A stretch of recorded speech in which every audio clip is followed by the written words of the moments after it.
and we are now having bisection method। तो ये जो प्रोग्राम है ये लास्ट टाइम हमने किया था, थोड़ा सा इसको मैं चेंज करना चाहता था ताकि आपको इसको समझ आ जाए।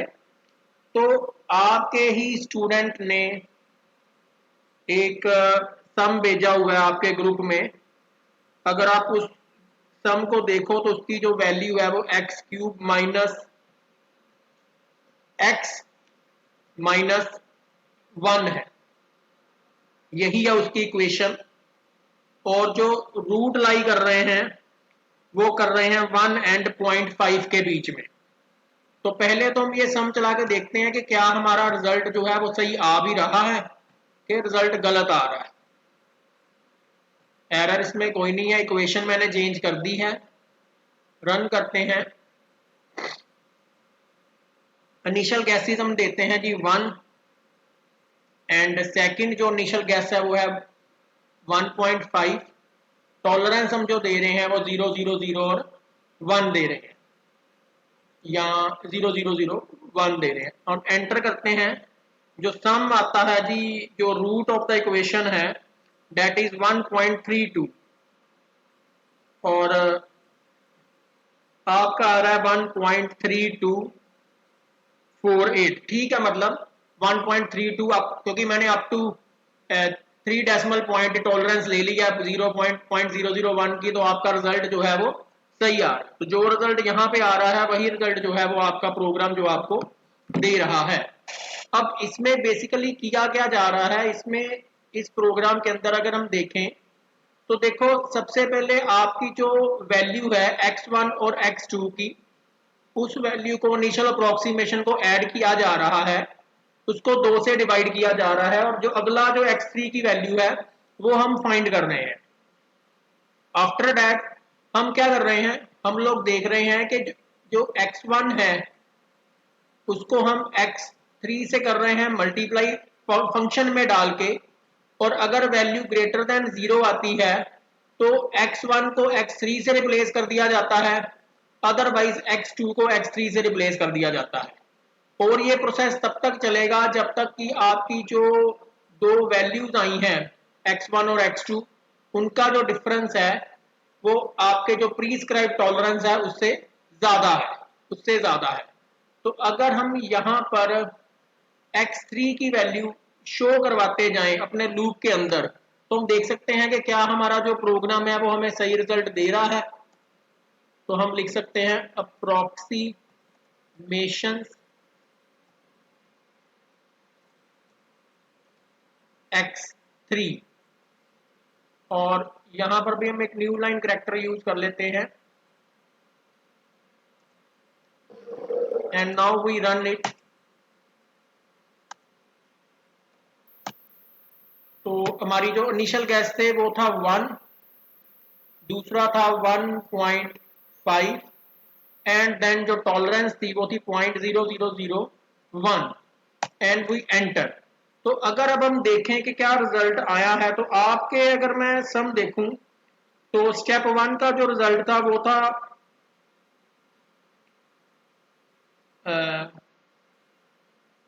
स्टेप 2 का रिजल्ट, स्टेप 3 का रिजल्ट। तो आप देखते जाओ जी, पहले आपकी वैल्यू 1.25 है।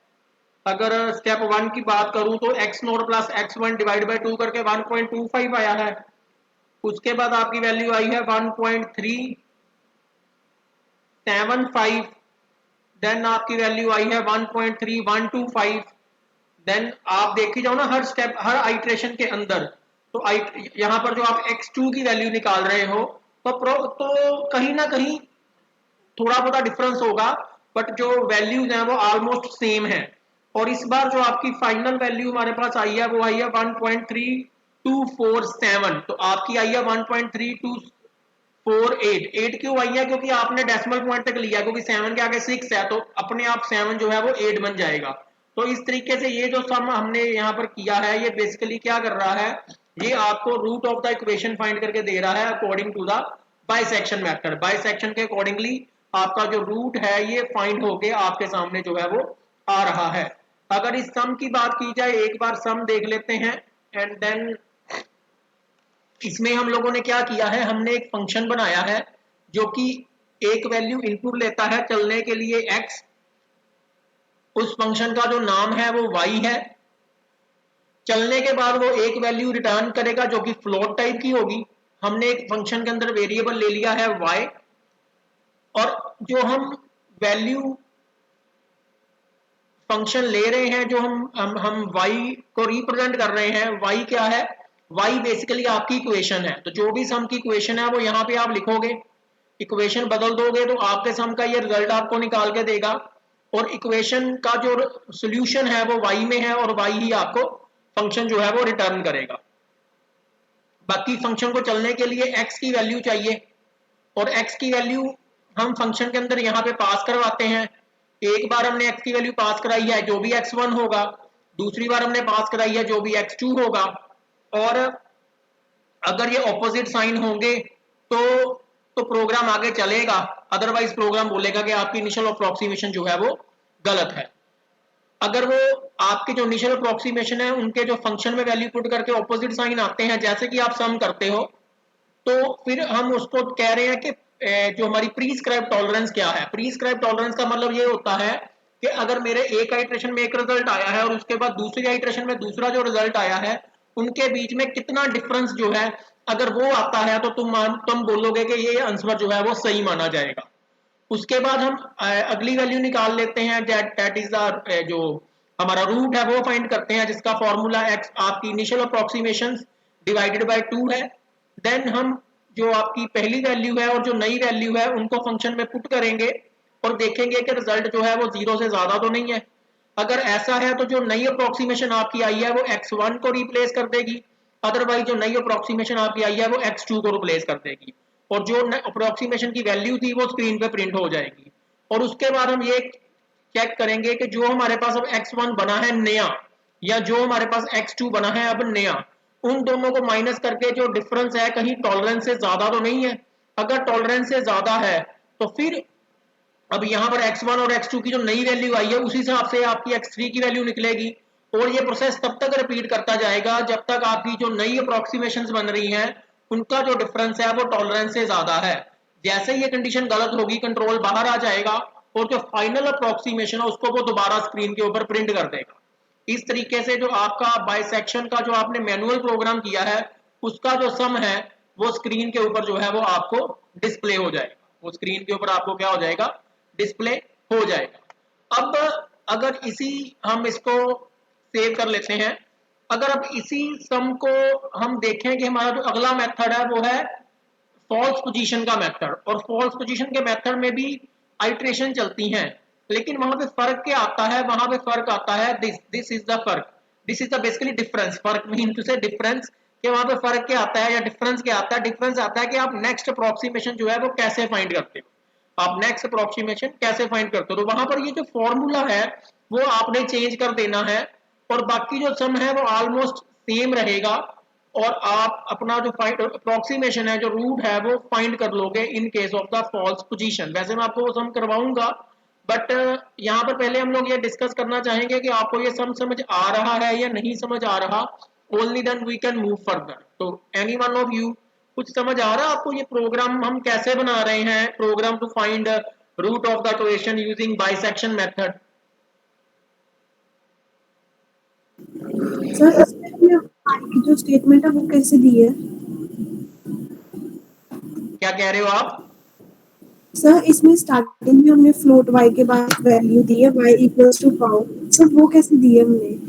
हाँ जी, देखो ये मैंने कैसे स्टेटमेंट दी है, देखो दिस इज ए फंक्शन, ये एक बेसिकली एक फंक्शन है, और फंक्शन बेसिकली हमने क्या बनाया है, फंक्शन बनाया है आपकी इक्वेशन को। जैसे कि ये जो अभी आपने मुझे व्हाट्सएप पे भेजा था सम, उस पे जो आपने सॉल्व करके भेजा था, तो अगर आप उस सम को देखो तो उसकी इक्वेशन आपने जो दी गई है जिसका आपने रूट फाइंड करना है वो x cube minus x minus 1 is equal to 0 है। तो पावर का मतलब होता है power, x raise to power 3, इसका मतलब क्या है, एक्स रेज टू पावर 3।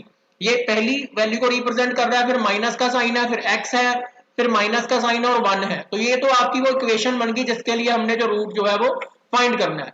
उस इक्वेशन की जो भी वैल्यू आएगी, फाइनल वैल्यू, उस इक्वेशन को सोल्व करके जो भी वैल्यू आएगी वो किसमें चली जाएगी, y में चली जाएगी। तो हमने अपनी वैल्यूज के साथ बेसिकली उस इक्वेशन को ही सोल्व करना होता है। तो यहां पर जब मैं कह रहा हूं एफ एक्स वन, तो इसका मतलब क्या है, बेसिकली मैं इसी फंक्शन को कॉल कर रहा हूं, जो x1 की वैल्यू है वो यहां पे चली जाएगी और वो इन x में पुट हो जाएगी, सोल्व होके जो वैल्यू है वो y में चली जाएगी और ये y वैल्यू रिटर्न करके फिर यहां पे वो y की वैल्यू जो है वो यूज हो जाएगी। उसके बाद x2 दूसरी अप्रोक्सीमेशन की वैल्यू फिर इसमें चली जाएगी, सोल्व होने के बाद जो वैल्यू आएगी y की वो यहां पे आ जाएगी, फिर दोनों y की वैल्यू मल्टीप्लाई होगी और चेक की जाएगी कि क्या वो 0 से ज्यादा है, अगर 0 से ज्यादा हुई तो फिर अप्रोक्सीमेशन गलत है और फिर आपको स्क्रीन पे मैसेज आएगा कि दोबारा से वैल्यू जो है वो तुम एंटर करो। और ये प्रोसेस तब तक चलता जाएगा जब तक ये अप्रोक्सीमेशन आप सही एंटर नहीं करते। लेकिन अगर आपने अप्रोक्सीमेशन सही एंटर कर दी तो फिर अगला जो आपका पॉइंट है बाइसेक्शन का वो फाइंड किया जाएगा using x1 plus x2। Again ये वैल्यू जो आपकी एक x1 की वैल्यू और जो नई वैल्यू है वो उसी फंक्शन में जाएगी, वहां से y की वैल्यू रिटर्न होगी, देखा जाएगा कि वैल्यू वो 0 से ज्यादा या छोटी है, उस हिसाब से जो इनिशियल अप्रोक्सीमेशन उसको चेंज किया जाएगा और ये प्रोसेस तब तक चलता जाएगा जब तक आपकी पिछली अप्रोक्सीमेशन और अगली अप्रोक्सीमेशन का जो फर्क है वो टॉलरेंस से ज्यादा है। और जैसे टॉलरेंस से के बीच वाला फर्क आएगा हमारा सम रुक जाएगा और वो जो वैल्यू हमारे पास आएगी x3 की वो हमारी रूट ऑफ द इक्वेशन होगी। तो बेसिकली जो इक्वेशन हम दे रहे हैं, आप लोग जो इक्वेशन मेंशन करते हो, जो प्रॉब्लम में आपको इक्वेशन मिलती है वो इक्वेशन जो है वो हम यहां पर जो है वो शो कर रहे हैं फंक्शन की हेल्प से। सर नहीं समझ आया? सर आ गया समझ। एनीथिंग हो एल्स? गया सर। कंफ्यूजन है। हाँ बोलो बोलो। देखो पहली बात तो एक चीज बड़ी इंपॉर्टेंट है, यू मे हैव कंफ्यूजन, मुझे पता है क्योंकि it's not an easy task. सबसे पहली बात तो ये है कि भाई यहाँ पर हम लोग प्रोग्रामिंग करने की कोशिश कर रहे हैं और ये प्रोग्रामिंग ऐसी नहीं है कि ये सिंपलीफाई सी प्रोग्रामिंग है।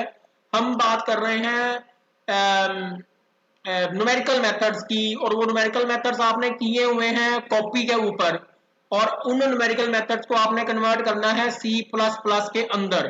तो एक तो सी प्लस प्लस के बेसिक्स मैंने करवाए हैं, तभी एक दो प्रोग्राम आपको करवाया ताकि आपको समझ आ जाए। एंड देन दूसरा इसको मैंने समझाने की कोशिश किया, इसमें क्या है कि आपने एक इक्वेशन लिया पहले, तो आपने वो प्रोग्राम तो नहीं सर ने करवाया अभी मीन मीडियन मोड के? सर मैथ में नहीं है। नहीं मैथ सर। कौन करवा रहा आपको? गुरमीत गुरमीत सर। हाँ तो मीन मीडियन मोड का नहीं कर गुरमीत लिया सर। अभी? नहीं नहीं सर। अभी इधर न्यूमेरिकल में ही बैठे हो ना? No sir. हाँ। यस तो any one of sir. You आप में से किसी को मीन मीन पता मीन क्या होता है? चलो मैं ना आपको एक प्रोग्राम बना के दिखाता हूँ, इसको मैं कर हाँ लेता जी हूँ, सर। इसको कर लेता हूँ मैं सेव। मैं आपको बनाता हूँ, आपको ना एक प्रॉब्लम आ गई, एक प्रोग्राम आ गया सिर्फ समझाने के लिए। Write a program to find mean of the series, mean of the series, एक आपको सीरीज गिवन है, आपने उसका मीन निकालना है, you have to find the mean of the series. अब मीन ऑफ द सीरीज का मतलब क्या होता है? मीन ऑफ द सीरीज का मतलब होता है कि जितनी वैल्यूज आपने एंटर की हैं उनको नंबर ऑफ वैल्यू से डिवाइड कर दिया जाए तो जो हमारे पास वैल्यू आती है that is mean, that is mean. अब आपको मैं आपको आपको अगर सम आ जाएगा कॉपी पे करने के लिए तो आपको एक सीरीज गिवन होगी जिसमें x की वैल्यूज होंगी, आप समेशन x निकालोगे, जो x का सम होगा समेशन x को डिवाइड बाय n करोगे और जो वैल्यू आपके पास आएगी दैट इज द मीन। और ये होगा इन case of individual series using direct method, in case of individual series using direct method. तो ऐसे ही हर प्रॉब्लम के लिए एक सोल्यूशन होता है। तो हमारा जो ये बाइसेक्शन मेथड है इसमें क्या है, हमारे पास एक इक्वेशन गिवन होती है, जैसे जो इक्वेशन है वो हमने फंक्शन में लिख लेते हैं और उसको उस इक्वेशन का जो रिजल्ट है वो एक वेरिएबल को दे देते हैं। उसके बाद हम अपना प्रोग्राम बनाते हैं सेम टू सेम वैसे ही जैसे तुम कॉपी पे बना रहे हो कि भाई दो तो अप्रोक्सीमेशन आनी है और एक आना है वो डिफरेंस जिसके बाद मैंने रूट निकालना बंद कर देना है और उस डिफरेंस में अगर मेरी दो पुरानी अप्रोक्सीमेशन आ गई तो मेरा रूट जो है वो माना जाएगा। दो अप्रोक्सीमेशन एंटर करवानी है तो दो वेरिएबल लेने पड़ेंगे, पहले वेरिएबल में पहली अप्रोक्सीमेशन आ जाएगी, दूसरी वेरिएबल में दूसरी अप्रोक्सीमेशन आ जाएगी। फिर नेचुरल बात है, जब तुम अप्रोक्सीमेशन देते हो तुम देखते हो कि वो अप्रोक्सीमेशन वैलिड है कि नहीं। वो बेसिकली वैलिड तब होती हैं जब अप्रोक्सीमेशन की वैल्यू फंक्शन में पुट की जाए। देखो यहाँ पर एफ एक्स वन का मतलब है कि ऊपर जो फंक्शन बनाया था उसके अंदर x1 की वैल्यू पुट की गई। एफ एक्स टू का मतलब है ऊपर जो फंक्शन बनाया था उसके अंदर x2 की वैल्यू पुट की गई, और उनके जो रिजल्ट आए उनके रिजल्ट कहाँ आते हैं, y में। वो रिजल्ट मतलब देखो ना फंक्शन होता क्या है, फंक्शन को कॉल करते हैं, फंक्शन वैल्यू रिटर्न करता है। इसको कॉल किया, जो वैल्यू आई रिजल्ट में वो यहाँ पे आ गई। इसने कॉल किया, जो वैल्यू आई रिजल्ट में यहाँ पर आ गई। जब दोनों वैल्यू को मल्टीप्लाई किया, इसका मतलब अगर दोनों रिजल्ट नेगेटिव आए तो भी वैल्यू ग्रेटर देन जीरो है, अगर दोनों रिजल्ट पॉजिटिव आए तो भी वैल्यू ग्रेटर देन जीरो है। तो उस केस में अप्रोक्सीमेशन गलत मानी जाती है, क्योंकि एक रिजल्ट जो है, एक वैल्यू नेगेटिव आती है एक पॉजिटिव आती है, तभी अप्रोक्सीमेशन सही मानी जाती है। उस केस में फिर हम क्या बोलेंगे, अभी हमारी जो रिजल्ट जो अगर तो वो दोनों सेम साइन आ गए रिजल्ट के वैल्यू पुट करने के बाद इनिशियल अप्रोक्सीमेशन के, तो लिखा आएगा स्क्रीन पे initial guesses are not proper, के गैसेस गलत है और वो गो टू पी है, मतलब कि नए गैसेस एंटर करो। और ये प्रोसेस तब तक चलता जाएगा जब तक आप सही गैसेस एंटर नहीं करते। जैसे ही आपने सही गैसेस एंटर किए, एक मैसेज स्क्रीन पे आ जाता है अभी टॉलरेंस एंटर कर दो, फिर कितना डिफरेंस तुम्हें लगता है कि दो रिजल्ट में आ जाए तो वो सही माना जाए।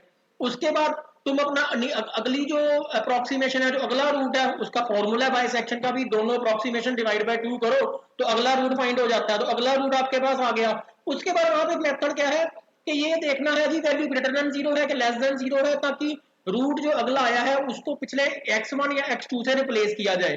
तो उसके लिए फॉर्मूला लगाया गया है कि x1 और x3 की वैल्यू जो है उनको पुट कर दिया जाए फंक्शन के अंदर, और अगर तो ग्रेटर देन जीरो आता है तो नया अप्रोक्सीमेशन x1 को रिप्लेस करेगी, अदरवाइज जो अगर लेस देन जीरो आता है या इक्वल टू जीरो आता है तो जो नई अप्रोक्सीमेशन है वो x2 को रिप्लेस करेगी। और उसके बाद हम जो अप्रोक्सीमेशन नई आई है उसको शो कर देते हैं कि भाई हमारी पहली आइट्रेशन में क्या रिजल्ट आया। और ये जो प्रोसेस है ये तब तक चलता रहेगा जब तक आपका जो रिजल्ट है, पिछला रिजल्ट और अगला रिजल्ट, ये आपकी प्रीस्क्राइब टॉलरेंस के अंदर नहीं आता।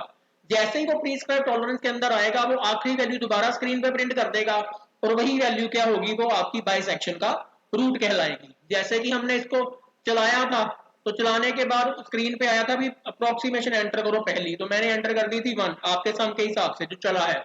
दूसरी वो कहता है एंटर करो, मैंने कर दी थी 1.5।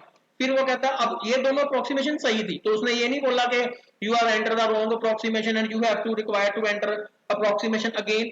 देन कि डिफरेंस कितना चाहिए तुम्हें रिजल्ट में, मैंने बोला 0.0001, इतना डिफरेंस आ जाए ना दो मतलब iteration, previous iteration and second last iteration के बीच में, अगर इतना डिफरेंस भी आ जाए ना दोनों रूट्स में तो उसको आंसर मान लियो। एंड देन मैंने एंटर किया तो आप देखो it is like that 1 2 3 4 5 6 7 8 9 10 11 12 13 number पे जाके जो 13 नंबर की अप्रोक्सीमेशन थी और जो 12 नंबर की अप्रोक्सीमेशन थी उनका जो रिजल्ट था उस टॉलरेंस के अंदर अंदर आ गया, क्योंकि 13 नंबर में रिजल्ट आया 1.3247 और 12 नंबर पे आया था 1.3248 तो इसका जो रिजल्ट में डिफरेंस है ना वो 0.0001 के अंदर आ गया। तो उसने मेरे लूप को चलाना बंद कर दिया, और जो आखिरी मेरे वैल्यू थी दैट इज 1.324768, क्योंकि हम ये कंप्यूटर है तो ये ज्यादा नंबर है, डिजिट ले रहा है, इसको हम कंट्रोल कर सकते हैं सेट डब्ल्यू फंक्शन लगा के। तो ये जो था that is the root of the equation. तो बाइसेक्शन के हिसाब से ये हमारी इक्वेशन का रूट बन गया। हाँ जी, तो स्टेप्स मतलब जो स्टेप्स तुम कॉपी पे फॉलो करते हो वही स्टेप्स जो है वो कंप्यूटर पे जो फॉलो किए जाते हैं और प्रोग्राम जो है वो बनाया जाता है। हाँ जी, कुछ समझ लगा कि नहीं लगा? Yes sir. मैं इसको अब आपने क्या करना है ना, देखो अगर नहीं भी लगा तो भी कोई प्रॉब्लम नहीं है, बिकॉज हम फॉल्स पोजीशन करेंगे, अभी हम न्यूटन रैप्सन करेंगे, तो सभी के अंदर सेम स्टेप्स ही फॉलो किए जाएंगे। अब आपने अगर फॉल्स पोजीशन का कोई सम सॉल्व किया हुआ है तो वो अब मेरे को सेंड कर दो ग्रुप के अंदर, इस ग्रुप के अंदर आप सेंड कर देना, उसको कल करेंगे। कल हम शुरू से इनिशियल से प्रोग्राम बनाएंगे और हम लॉजिक चेंज भी कर सकते हैं। ये तो लॉजिक चलो मैंने लगा लिया, जो स्टैंडर्ड लॉजिक था मैंने वो स्टैंडर्ड लॉजिक लगा के ये प्रोग्राम बना दिया है। कल हम करेंगे कि लॉजिक लगाना ही नहीं कोई, हमने अपना लॉजिक लगाना, हम वही सारे स्टेप्स फॉलो करेंगे जो हम कॉपी पे कर रहे हैं। तो आप भी कोशिश करना, देखो ऊपर वाला स्टेप तो सेम ही रहेगा कि भाई जब तक दोनों वैल्यूज ऑपोजिट साइन की नहीं आती तब तक रूट इनिशियल अप्रोक्सीमेशन सही नहीं मानी जाती, but after that you have to find the next approximation, और ये प्रोसेस तब तक चलता रहता है जब तक आपके फाइनल दो रिजल्ट जो है वो प्रीस्क्राइब्ड टॉलरेंस के अंदर जो है वो नहीं आ जाते। तो ये जो सम है इसको मैं आपको भेज भी देता हूं, इसको हम कर देते हैं। तो आपने एक फाइल ले लेनी है जी, एक आपने फाइल ले लेनी है, जैसे प्रैक्टिकल फाइल लेते हो, जितने पहले आपको दो तीन मैंने सम करवाए हैं वो आपने उस फाइल पे कर लेने हैं, और उसके बाद आपने क्या कर लेना है, ये बाइसेक्शन का सम जो है वो कर लेना है। अब एग्जांपल के लिए मैंने आपको अभी बात की थी कि हमने निकालना है मीन। अब मीन कैसे निकालना, प्रॉब्लम आपके पेपर में आएगा, अभी नहीं आएगा, बाद में आएगा, मैं सिर्फ आपको सिंप्लीफाई करने के लिए बता रहा हूं कि वो प्रोग्राम बहुत इजी है। तो प्रोग्राम टू फाइंड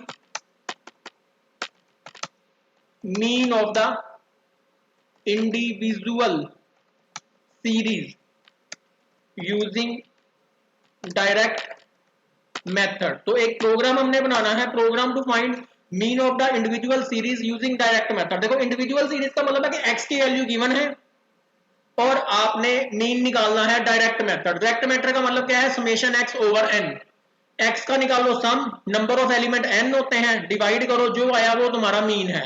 तो इस प्रोग्राम को अगर हमने करना है तो हम क्या करेंगे, हम लिखेंगे include io stream dot h, include console input output dot h, and इसमें आई डोंट थिंक मैथ की कोई जरूरत है। उसके बाद हम क्या करेंगे, int इंटीजर ले लो, हमने इंटीजर नंबर लेने हैं, फ्लोट भी ले सकते हो तुम्हारी मर्जी है, तो फ्लोट ले लो, मीन में नंबर फ्लोट भी हो सकते हैं। फ्लोट एक मैंने x ले लिया जो कि मीन को रिप्रेजेंट करता है, एरे बना ली कि भाई मैक्सिमम 100 नंबर जो है वो x में एंटर हो सकते हैं। देन मैंने एक n ले लिया जो नंबर ऑफ एलिमेंट है, चलो अभी मैंने इतना ही ले लिया। इंटीजर ले लिया मैंने एक i लूप चलाने के लिए, और एक n ले लिया नंबर ऑफ एलिमेंट। देन मैंने क्लियर स्क्रीन कर दिया, उसके बाद मैंने सी आउट कराया, यहां पर लिखा enter the size of series, enter the size of series, and then यहां पे मैंने सी इन करवा दिया n, तो मतलब कितने कितने नंबर है तुम्हारी सीरीज में। उसके बाद मैंने सी आउट करा दिया, मैंने लिखा यहां पे एंटर द n, क्योंकि जो चीज प्रिंट करानी है उसको ऐसे लिखना n एलिमेंट्स, भाई n एलिमेंट्स जो है वो स्क्रीन पे प्रिंट कराओ। उसके बाद हमने n एलिमेंट्स को प्रिंट करवाना पड़ेगा हमें, हमने लगाया 4 i is equal to 0, i less than n, i plus plus, और उसके बीच में जो एंटर कराने एलिमेंट उसके लिए सी इन, और एरे का नाम क्या है x और i। तो यस आपने पढ़ा हुआ, ये सारा आपने पढ़ा होगा सी लैंग्वेज में किस तरीके से आप एरे में डाटा जो है वो एंटर करवाते हो। उसके बाद हमने फिर 4 लगाया, वैसे इसको मैं छोटा भी कर सकता हूं लेकिन मैंने फिर भी इसको थोड़ा प्रोग्राम लेंथी कर रहा हूं ताकि आपको एक एक स्टेप पता लगे। एंड देन वही लूप दोबारा लगाया, एंड देन हमने क्या बोला कि हमने अब सम निकालना था, तो हमने लिखा s is equal to s plus X I. तो यहां पर हमने जो सम था, जो हमारे x सीरीज में नंबर आए थे उनको उसको s में डाल दिया, तो s मेरा क्या बन गया, वो समेशन x बन गया। तो नेचुरल सी बात है कि अब मुझे x जो है वो लेना पड़ेगा, यहाँ पे सॉरी s जो है वो लेना पड़ेगा। तो s को मैंने शुरू में 0.0 रख दिया, और उसके बाद मैंने एक और वेरिएबल ले लिया मीन, एंड देन मुझे क्या करना पड़ेगा, now I have to find the mean, और मीन किसके बराबर है, समेशन ऑफ x, मतलब सम x के सम के डिवाइडेड बाय n के, एंड देन सी आउट मैं लिख दूंगा mean of the series is equal to, किसके इक्वल है, मीन के, मीन के, एंड देन गेट सी एच सिर्फ स्क्रीन को रोकने के लिए, एंड देन ब्रेस क्लोज। इसको हम कर देते हैं सेव एज, इसका नाम है mean direct series dot cpp, and then इसको हम रन कर देंगे। एरर आ गई एक मिसिंग, तो यहाँ पे हमने सेमीकोलन नहीं डाला था। अगेन इसको कंपाइल करते हैं, नो एरर, रन करते हैं। तो कहता कितने एलिमेंट एंटर करने हैं, मैंने बोला 5 ही करने हैं, तो मैंने एंटर कर दिया 1 2 3 4 5, और उसने बोला मीन 3 है, क्योंकि देखो टोटल सम क्या था, 1 + 2 + 3 + 4 + 5 15, तो जो समेशन आया वो 15 आया। नंबर ऑफ एलिमेंट कितने हैं 5, 15 को 5 से डिवाइड किया तो रिजल्ट का आ गया 3। तो इस तरीके से हमने क्या निकाल दिया, एक सिंपल सा प्रोग्राम बना के मीन ऑफ द सीरीज निकाल दिया। तो ये आपके आएगा अभी जब आप न्यूमेरिकल मेथड का सेकंड पार्ट करोगे, उसमें आएगा how to find the mean of a series using direct method step derivation. लेकिन मैंने आपको सिंपलीफाई में ये प्रोग्राम इसलिए ऐसे करके दिखाया है ताकि आप ये ठीक, तो दिस इज ये मैंने सिंपलीफाइड में इस करके आपको दिखाया है ताकि आपको इजीली पता लग जाए कि कैसे आप लोग जो हो वो एक प्रोग्राम को बनाते हो, जो मैनुअल आप प्रोग्राम करते हो उसको कैसे प्रोग्रामिंग में कन्वर्ट किया जाता है। तो हमें पता होता है कि जो मीन होता है वो बेसिकली एवरेज होती है। तो अगर आपको समझ आ जाए कि how to find the average और how to find the mean of the series, तो हमने एक एरे ली, फिर हमने एंटर करवाया भी कितने एलिमेंट एंटर करने हैं, फिर जितने एलिमेंट आपने बोले उतने एलिमेंट उस एरे में एंटर करवाए, फिर उन सभी एलिमेंट का सम निकाल दिया, तो वो समेशन एक्स आ गया। एन क्या था, नंबर ऑफ एलिमेंट, तो मीन का फॉर्मूला क्या है, summation x divided by n. तो एस क्या है, वो समेशन एक्स है, एन क्या है, वो नंबर ऑफ एलिमेंट है, डिवाइड किया तो रिजल्ट आ गया, वो मीन आ गया। तो इस तरीके से जो वो आपका जो स्टैट्स का एक प्रॉब्लम है या एक स्टैट्स की जो सम है कि हाउ हम मीन कैसे फाइंड करते हैं, मैनुअली तो आपको फाइंड करना आपका होगा, लेकिन कंप्यूटर में उसका प्रोग्राम बनाना था, तो इस तरीके से हमने मीन को फाइंड करने का प्रोग्राम बना दिया। वो बाइसेक्शन का भी ऐसे ही है, वो बाइसेक्शन के लिए प्रॉब्लम थी, उसका हमने बाइसेक्शन का प्रोग्राम बना दिया, पर जितना कम्प्लेक्स हमारा सम होगा उतनी कम्प्लेक्स हमारी फिर कोडिंग हो जाएगी। लेकिन ये बड़ा सिंपल सा छोटा सा प्रोग्राम था, तो उसके लिए इस तरह से कोडिंग जो है वो हमने कर दी ताकि आपको पता लग जाए कि बेसिकली हमने करना क्या है। आपने जितने भी प्रोग्राम बनाने हैं उन सभी प्रोग्राम्स के जो मैनुअल आपने सम निकालने हैं न्यूमेरिकल मेथड्स के, उन सभी के जो प्रोग्राम्स हैं वो हम लोगों ने जो है वो बनाने हैं यहाँ पर इन द C++ लैंग्वेज। कुछ समझ लगी कि नहीं लगी आपको?